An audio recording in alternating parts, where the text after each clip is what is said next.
Class English with Babu YouTube চ্যানেলে আপনাদের সবাইকে স্বাগতম। আজকে আমরা শিখব কিভাবে ইম্পারেটিভ সেন্টেন্সের ট্যাগ কোশ্চেন করা যায়। সেন্টেন্স এর ট্যাগ করতে হবে। ইম্পারেটিভ সেন্টেন্স মানে হচ্ছে যে সেন্টেন্স দ্বারা আদেশ, নিষেধ, অনুরোধ, প্রস্তাব এগুলো বোঝায় তাদের কি বলে? Imperative sentence.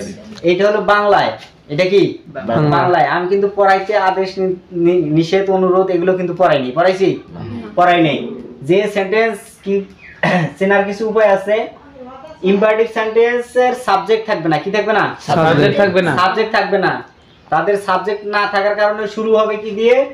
শুরু হবে ডোন্ট দিয়ে শুরু হবে। কি দিয়ে শুরু হবে? ডোন্ট দিয়ে। বাক্যটা শুরু হবে ডোন্ট দিয়া। ভালো করে বুঝেন। বাক্যটা শুরু হবে কি দিয়া? ডোন্ট দিয়ে শুরু হবে। তারপর হচ্ছে ভার্বের প্রেজেন্ট ফর্ম দিয়ে শুরু হবে। কি দিয়ে শুরু হবে? ভার্বের প্রেজেন্ট ফর্ম। তারপর হচ্ছে নেভার দিয়ে শুরু হবে। নেভার।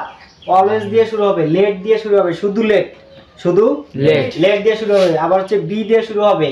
হ্যাভ দিয়ে শুরু হবে। প্লিজ দিয়ে শুরু হবে। কাইন্ডলি দিয়ে শুরু হবে। এই শব্দ কয়টা দিয়ে যদি তোমাদের বাক্য শুরু হয়, এই বাক্যে যদি তোমাদের কি করতে বলে?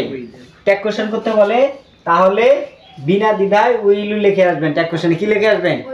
উইল লিখে আসবেন। আর বেশি কিছু লেখার দরকার নাই। যেমন হ্যাভ এ কাপ অফ টি, এই যে হ্যাভ দিয়ে শুরু হয়েছে না?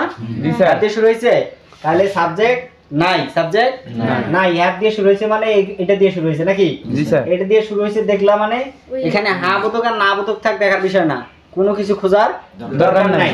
তাহলে তুমি উইল ইউ দিয়ে দিবেন বিনা দ্বিধায়। এটা মুখস্থ রাখতে হবে। কি রাখতে হবে? মুখস্থ রাখতে হবে। তাহলে কি ইম্পারেটিভ সেন্টেন্স কি আমরা ভালোভাবে বুঝি না বুঝি কেউ, তাহলে এইটুকু বুঝে নাও যে বাক্যগুলো শুরু হবে কি দিয়ে?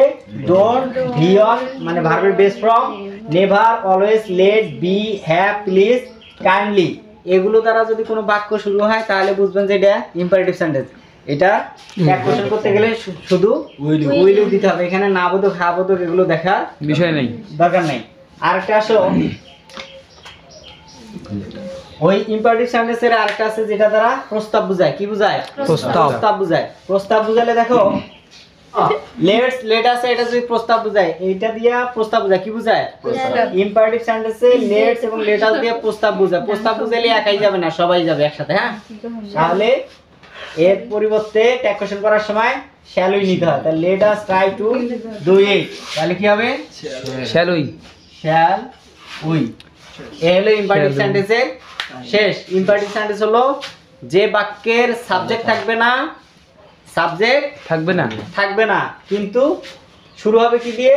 Don't, be on, never, always, let, be, have, please, kindly এগুলো দিয়ে শুরু হলে উইল ইউ ট্যাগ কোশ্চেনে।